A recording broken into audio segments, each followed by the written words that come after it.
Assalamualaikum warahmatullahi taala wabarakatuh. Ketemu lagi di channel Indra Edu.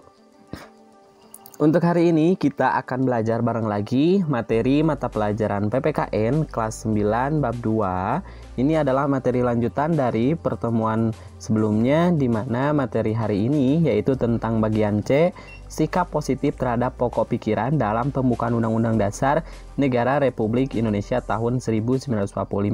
Baik, seperti biasa, sebelum kita memulai pembelajaran, silakan kita berdoa terlebih dahulu, lalu persiapkan pena sama bukunya supaya nanti setiap ada materi yang penting bisa dicatat oleh kalian.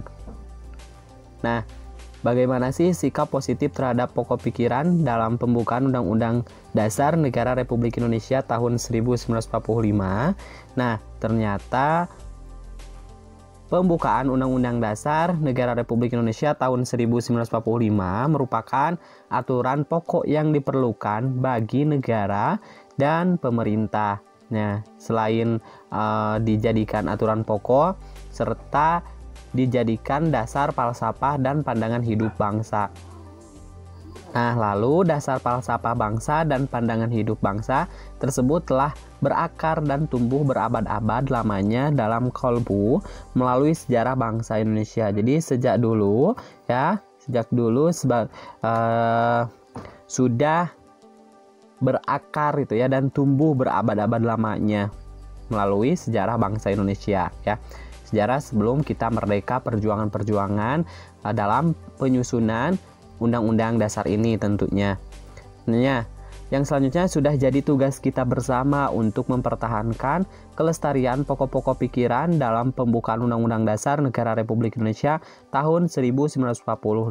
Nah, jadi dapat kita perhatikan bahwasannya dulu itu untuk merdeka itu sangat susah sekali ya perjuangannya. Lalu dalam penyusunan pembukaan Undang-Undang Dasar atau pembuatan dalam Undang-Undang Dasar ini perlu perjuangan yang sangat dalam sekali, sehingga kita sebagai generasi muda sudah sepatutnya untuk mempertahankan atau untuk melestarikan pokok-pokok pikiran tersebut itu dalam berbagai bidang kehidupan.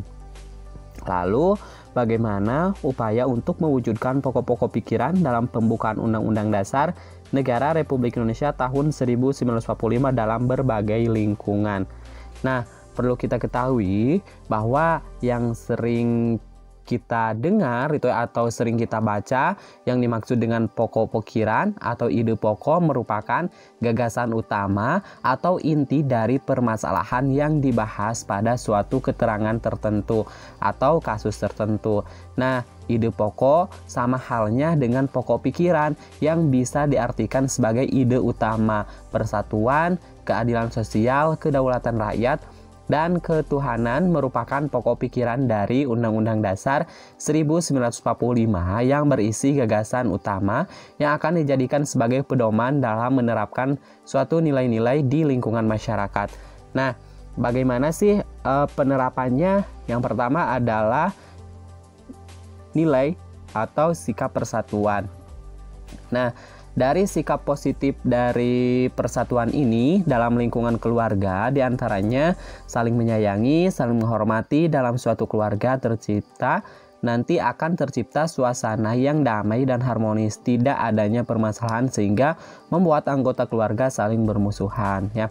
Nah, yang selanjutnya adalah saling membutuhkan satu sama lain dan tolong-menolong tanpa adanya paksaan. Lalu penerapan persatuan dalam lingkungan sekolah itu seperti apa? Salah satu contohnya adalah menjalin hubungan baik dengan menghormati guru dan teman sekelas. Lalu menjalankan diskusi, ikut serta kerja bakti di sekolah secara gotong royong. Nah, selanjutnya dalam lingkungan masyarakat, yaitu ikut serta dalam acara yang diadakan pada suatu desa atau kampung halaman tempat kita tinggal. Lalu yang selanjutnya, contoh dari penerapan nilai persatuan dalam lingkungan masyarakat, saling tolong-menolong antar tetangga. Nah, lalu yang selanjutnya yaitu serta saling menjaga keamanan satu sama lain. Nah, biasanya akan berjaga pada pos ronda setiap malam. Yang selanjutnya penerapan dalam lingkungan bangsa dan negara. Nah, dalam lingkungan bangsa dan negara, yaitu contohnya ikut serta membela tanah air jika terjadi suatu permasalahan antar negara. Lalu saling menghormati meskipun berbeda suku, agama, ras, budaya, dan antar golongan. Dan tolong menolong jika terjadi suatu bencana alam pada suatu daerah. Nah, yang kedua yaitu dari nilai keadilan sosial. Nah, nilai keadilan sosial penerapan dalam lingkungan keluarga. Yang pertama, tidak membeda-bedakan kasih sayang setiap anggota keluarga. Yang kedua, tidak membanding-bandingkan keluarga sendiri dengan keluarga lain. Yang ketiga, sebagai orang tua harus memiliki sikap yang adil kepada anak-anaknya. Nah, yang selanjutnya penerapan lingkungan sekolah ya. Dalam lingkungan sekolah keadilan sosial yang pertama contohnya tidak membeda-bedakan dalam memilih teman, yang kedua saling membantu dalam kerja bakti, yang ketiga sebagai seorang guru, nah ini untuk guru harus bertindak adil kepada siswanya, yaitu apa contohnya, tidak ada yang dibeda-bedakan hanya karena kemampuan dari seorang siswa tersebut. Nah itu contohnya. Lalu penerapan keadilan sosial dalam lingkungan masyarakat contohnya yang pertama berbagi sedekah kepada tetangga, yaitu sama rata ya, tidak membeda-bedakan ya, meskipun dekat dengan tetangga kita, tetangga dekat atau tetangga jauh itu kalau kita punya rezeki sedekahnya itu dibagi sama rata. Lalu yang kedua, saling menjenguk ketika sakit. Nah, contoh yang ketiga yaitu jika terdapat suatu masalah tidak membela salah satu pihak. Nah, yang selanjutnya penerapan nilai keadilan sosial dalam lingkungan bangsa dan negara. Yang pertama yaitu pembagian bantuan yang harus disamaratakan. Yang kedua menjunjung tinggi sikap toleransi ya, saling menghargai itu ya. Yang ketiga seimbangkan dalam menjalankan hak dan kewajiban sebagai warga negara yang baik. Nah, yang selanjutnya penerapan atau sikap positif yang harus kita aplikasikan atau terapkan dalam kehidupan sehari-hari yaitu nilai dari kedaulatan rakyat. Nah, dalam keluarga, nilai dari kedaulatan rakyat itu yang pertama contohnya menghargai dari salah satu anggota keluarga. Contohnya ayah yang sudah bekerja keras dalam menghidupi keluarga, alangkah lebih baiknya jika anak dan istri memperlakukannya dengan baik. Yang kedua contohnya bekerja sama antar anggota keluarga. Yang ketiga, saling memotivasi antar anggota keluarga ketika mendapatkan sesuatu yang diinginkan itu ya, selagi itu positif. Jadi keluarga itu harus saling mensupport atau saling mendukung. Yang selanjutnya yaitu dalam penerapan lingkungan sekolah. Jadi penerapan nilai kedaulatan rakyat salah satu contohnya dalam lingkungan sekolah. Yang pertama, saling menghargai pendapat teman baik di dalam kelas maupun di luar kelas. Yang kedua, tidak bertengkar dan berteman dengan siapa saja ya. Jadi tidak pilih-pilih teman. Yang ketiga, selalu menghormati teman, tidak membeda-bedakan teman. Nah, sedangkan penerapan dalam lingkungan masyarakat yaitu tidak menghakimi orang lain, tidak main hakim sendiri gitu ya. Yang kedua, menghargai keputusan dan yang sudah ditentukan oleh suatu pemimpin di dalam masyarakat itu sendiri. Yang ketiga, bermusyawarah dalam masyarakat ketika ada suatu permasalahan. Nah, yang selanjutnya itu penerapan dalam lingkungan bangsa dan negara. Contoh yang pertama, menjunjung tinggi harkat martabat bangsa. Yang kedua, menjalankan aturan yang sudah diberlakukan. Yang ketiga, patuh terhadap pemerintah. Nah, nilai yang terakhir yaitu ketuhanan.